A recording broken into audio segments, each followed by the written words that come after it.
ये जो चुनाव है, ऐसे तो हर 5 साल में 2 बार चुनाव आता है। एक बार देश के प्रधानमंत्री को चुनने का और एक बार मुख्यमंत्री को चुनने का। लेकिन ये चुनाव जो है साथियों बहुत खास है। खास इसलिए क्योंकि ये देश जो है, इस पे कुछ लोग जो है कब्जा करना चाहता है। जैसे हमारे देश में अंग्रेज आया, धीरे धीरे हमारे देश को कब्जा कर लिया, हमको गुलाम बना दिया। उसी तरीके से कुछ लोग इस देश को कब्जा करना चाह रहा है। ये देश साथियों गुलाम था, इस देश पे अंग्रेज का शासन था। लेकिन आपके पूर्वज, हमारे पूर्वज ने संघर्ष किया, लड़ाई लड़ा, पौने 200 साल लड़ाई लड़ा और हजारों लाखों की संख्या में लोग शहीद हुए, तब जाके ये देश आजाद हुआ। उन्होंने क्यों लड़ाई लड़ा? इसलिए लड़ाई लड़ा कि हमारे आने वाला पीढ़ी सर उठा के जिएगा, और लड़ाई लड़कर देश को आजादी दिलाई।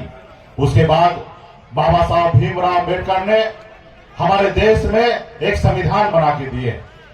उस संविधान में हमें एक लोकतंत्र दिया, हमें उस संविधान ने आजादी दी, उस संविधान में हमें ताकत दिया।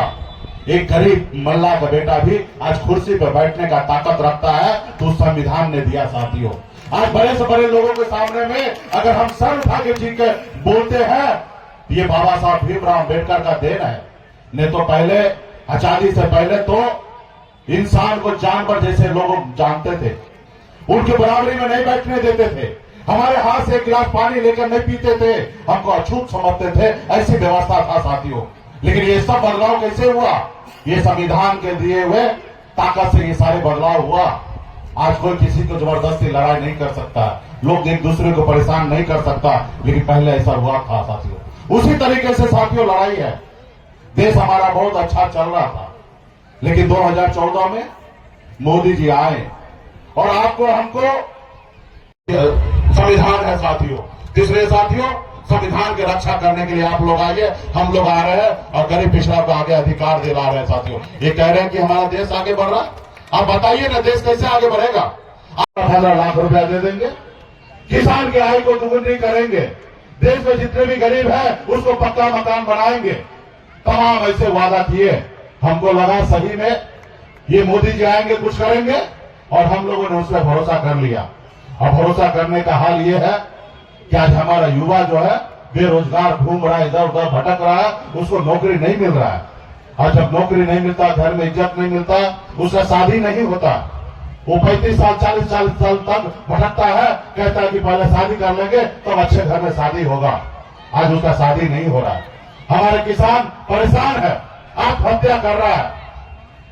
साथियों, हमारा देश का काला धन तो का देश में आया नहीं, बहुत पैसा काला धन बनकर विदेश भाग गया। बहुत बड़े बड़े उद्योगपति देश को छोड़कर चले गए और अपने आप को कहते हैं कि हम चौकीदार हैं। साथियों, ये सरकार आपका नहीं है। आज मोदी जी से मुझे कोई व्यक्तिगत लड़ाई नहीं है, मोदी जी मेरा कोई दुश्मन नहीं है, वो मुझे दुश्मन मानता है। हम तो विपक्ष है, हम तो सरकार को यही कहते हैं कि सर आपने जो 2014 में जो वादा किया था, उस वादा का क्या हुआ?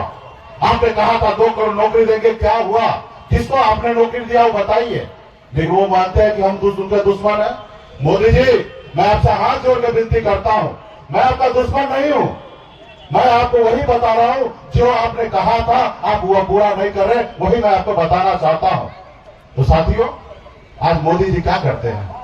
हिंदू मुसलमान की बात करते हैं। कल ही झारखंड, राजस्थान में मोदी जी ने एक बयान दिया। वो बयान क्या दिए?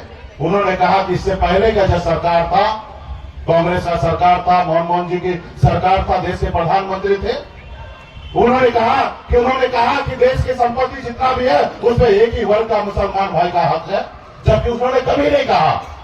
मोदी जी, आप देश का प्रधानमंत्री है भाई, 140 करोड़ का माई बाप है, और आप देश की जनता को गुमराह करना चाह रहे हैं, झूठ बोलते हैं। आप बता दीजिए कि मनमोहन सिंह की सरकार कभी देश में कभी ऐसा अगर शब्द बोला होगा तो हम 1 करोड़ रुपया का जुर्माना देने के लिए तैयार है। आप बता दीजिए क्या ये कभी ऐसा बोला है?